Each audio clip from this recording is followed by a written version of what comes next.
Indian Institute of Management Sambalpur, one of the most promising and dynamic management institution among the new generation IIMs of the country, IIM Sambalpur has signed MOU with MSME of Government of India and started an incubation center. Well, guess what? The fruits have already started reaping. Today, we have with us an alumni of IIM Sambalpur 2017 pass out. He has done his graduation in mechanical engineering from University of Pune. He worked as an assistant vice president at SBI for 3 years after his MBA. Well, the high-paying job did not give him the satisfaction he was looking for. So he took the courageous step to quit the job and follow his dream of becoming an entrepreneur. A warm welcome to Mr. Pratish Mahajan. He started 2 startups, one of which is PrimeChem Technology that focuses on several technology-based products pertaining to multiple sectors, and the other being Revamp Moto Private Limited, which is all set to launch electric vehicles in two-wheeler automobile segment. So we'll be talking about Revamp Moto as it is going to be launched by the end of this year. Mr. Pratish, we are delighted to have you with us today. So would you like to start with how Revamp Moto started and what was your initial process? Yeah, thanks Simran for that wonderful introduction. So I'll give you a brief about both of my startups initially, and then I'll talk about Revamp Moto. So my first startup was PrimeChem Technology, and it is into special purpose machineries. So we make customized machineries, and we have currently we have 4 products, but because of the need of the hour, so we thought that we'll redivert all our resources and all our attention to Revamp Moto, as EV in India is a booming sector. So to talk about Revamp Moto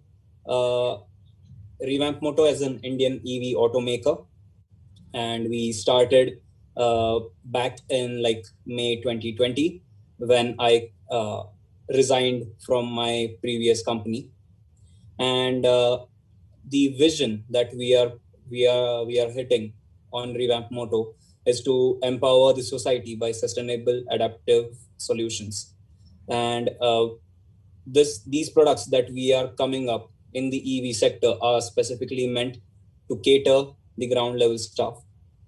And so to give a brief about Revamp Moto, it is a collaborative efforts between three people basically. I have 2 more co-founders, Mr. Jayesh Tope and Mr. Pushkaraj. We all are based in Nasik, and we all have our previous varied experiences. So Jayesh and Pushkaraj and we all are mechanical engineers, and Jayesh has been a part of electric vehicle manufacturing for past 3 years, and Pushkaraj is into technology stuff and IoT, and I am overlooking the business overall. So the current scenario about Revamp Moto is that we have successfully completed our alpha prototype, and we'll be moving towards beta. But as we all know, COVID has hit all of us basically. So we'll be moving into beta using simulation technologies, and we'll be taking help of technologies while we can't work in the manufacturing sector. So yeah, that's the current stage of Revamp Moto. So to that, my follow-up question would be, when a customer comes to you to purchase your product, do they get it customized way, or can they do it by themselves? Not. So like I said, our vision is to empower the customer. Our vision is to empower the society. And for the same reason, we didn't want the customers to come back to us. And that is the reason we made it so simple to customize that the customer can do it on their end itself. All he needs to do is buy additional accessories with the bike, and then he can customize the bike whenever and however he wants. Also, have you thought of putting up a manufacturing plant?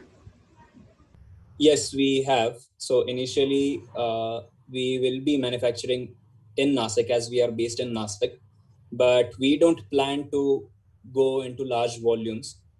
We wanted to do something different from the industry. So what we thought, that instead of setting up just one humongous manufacturing plant, we can have micro factories which are split across India.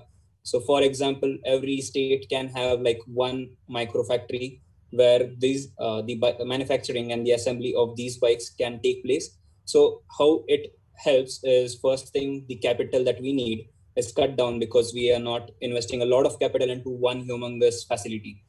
And the second, how it helps is, it also empowers the local society. Basically, it gives additional uh, business to local society. And so we are also cutting down our cost of like transportation and distributions. So that is why we have planned for micro factories instead of just one like gigafactory or something. Well, that is impressive. Can you tell us about the revenue and financial projections in the upcoming financial year? Yeah, that's a good question. So currently we haven't reached out to the market, and we are funding ourselves. So we are bootstrapped, and I come from a business background. So my father, he has renewable energy business, and that company is working like our parent company, and it is funding our business right now. Can you tell us what is your current pricing of your product? Yeah. Okay. So we are still working it out. We are still working on the costing part, but we are highly optimistic that we will be able to sell it somewhere around 80,000 rupees, and I think that's like fairly competitive with other IC competitors. For example, scooter market or something. So it's fairly cheaper than the scooter, basically. So Well, can you describe your business in one line? Probably what would be the USP of your business? So we call our bike as a one-stop solution. It's like I said before, it's an asset. It's not just a mobility solution or something. It's an asset to the customer, and it's like a one-stop solution. You don't have to buy like multiple vehicles. So you just buy one vehicle, and you can keep on upgrading it as per your usage. You can upgrade it on a daily basis, to be honest, on hourly basis if that's the need of the hour. So you can be in like three different businesses. You can like sell milk in the morning. You can sell vegetables in the afternoon. You can sell, I don't know, you can like deliver food in the night. This all can be done on one single bike. So I would call it as a one-stop solution to all the businesses. Great, that was a really interesting project, and good to see an Indian startup in electric vehicle segment. I wanted to ask what role and impact IIM Sambalpur had for developing an entrepreneurial mindset in you and the business skill set that was required to make a startup succeed. Being a part of IIM Sambalpur, I mean, yes, I was in the first batch, and I won't lie, it was tough for me being in the first batch because the less infrastructure and stuff. But I believe now the infrastructure has been fairly good, and how IIM helped me is it definitely boosted up my confidence to be out in the market, and it gave me a credibility. It gave me a recognition. So I think it comes with the IIM tag, basically. So, and I would say the entrepreneurial mindset is basically in the air of the IIM campus, and it's not specifically to IIM Sambalpur. I would say it's about all the IIMs. So if you just step in that facility, you feel like you should do something of your own. You're not meant for that 9 to 5 job. So, and as well as I would be very thankful to the mentorship that I've got from the professors and from the industry experts who are in touch with IIM Sambalpur. And I got like good academic grooming in IIM Sambalpur, and also the library access. We had access to a lot of data in our library. So MBA basically has given me the skill set and tools to succeed and to go out there and do something of my own. And basically, it has developed me to understand my business skills. So yeah. Good to hear that. And being a current student of IIM Sambalpur, experiencing that flipped classroom pedagogy and the very way of inculcating and nurturing towards the entrepreneurial mindset, I can't agree more to your opinion. So moving on, a lot of students had this question in their mind: taking that risk and following your dream. What made you quit that high-paying job at SBI after graduating from IIM and starting something of your own? I believe I have a dynamic personality. I can't, I don't believe in stopping myself at something. So I can't just settle down for something. I can't be at a stagnated position. And that is what I was feeling. It is not specifically about SBI, I would say, but it is about the 9 to 5 job culture.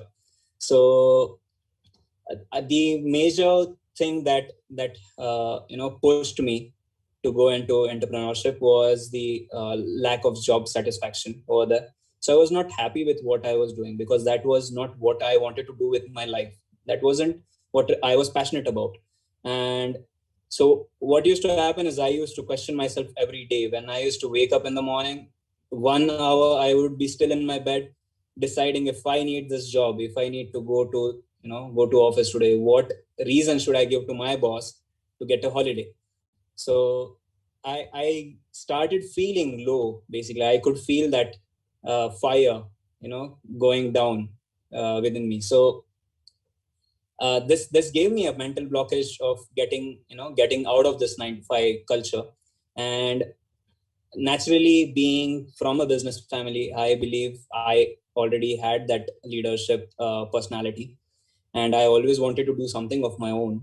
So also, like I said, I never wanted to settle down for something. I never wanted to stop. So I was willing to take the risk of leaving this job and following my passion. And one of my strong pillar is my family, because they supported me. So that is when I resigned from my job after 3 years of service. And to be honest, I've been jobless for like a year now, but fingers crossed, we'll get there. Great to know that. And one last question before we wrap up: what are your future plans? How are you looking and planning to take your startup forward, particularly when this pandemic has hit all of us and laid some setback for businesses and startups like yours? Yeah, you hit on the right point. So pandemic has definitely hit all of us around the globe, I would say. So, and most of our team, so we have a team of around 12 to 15 people. So most of our team has been working from home. And to be honest, we being the founders, we are working on the ground level task in the office. So it's just like me, Jayesh, and Pushkaraj coming to office and working on the bike. So and we have this mentality because we have come from we have seen the issues at the ground level. So we have raised from that ground level. So we believe like no job is small. We have had like greasy hands every evening, and we have even we have assembled our bike ourselves basically. So we feel very proud when we ride that bike, when we ride that prototype. And so yes, but pandemic has slowed us down, and but we haven't like stopped basically. So we are moving at a gradual pace, and we have like geared down, we have shifted to a lower gear, I would say, and but we are keeping the momentum live.